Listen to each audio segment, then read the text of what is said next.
Good morning. আমি চুমকি, ব্যাঙ্গালোর থেকে। সকালে ঘুম থেকে উঠে চুল ঠিক করে চলে গেলাম ছাদে। ব্রাশ করতে করতে একটু হাঁটছিলাম আর দেখছিলাম সকালের ওয়েদারটা খুবই সুন্দর, কারণ আমার সেরকম করে সকালে ওঠাই হয় না, তাই আজকে উঠেছি। তাই ভাবছি সকালটাকে ভালোভাবে অনুভব করি।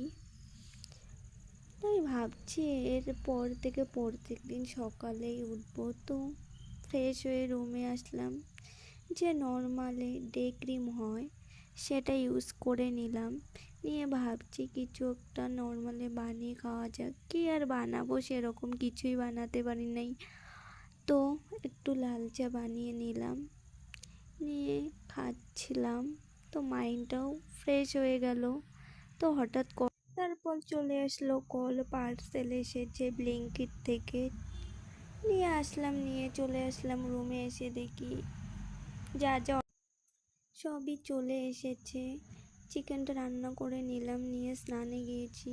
স্নান করে রুমে এসে তো একটু ক্রিম ইউজ করে নিলাম, নিয়ে একটা সং লাগিয়েছি, খুবই ভালো লাগছিল। তার সাথে একটু ড্যান্স করে নিলাম।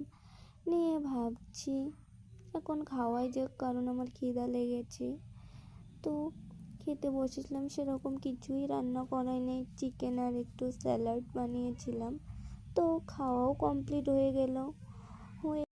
আয়নার দিকে তাকাচ্ছিলাম, কুর্তি পরেছি, গলাটা খুব ফাঁকা ফাঁকা লাগছে, তাই একটা চেন পরে নিলাম। নিয়ে একটু লিপস্টিক হালকা করে পরে নিলাম। তো রুমে সেজে থাকতে ভালো লাগে। বাই।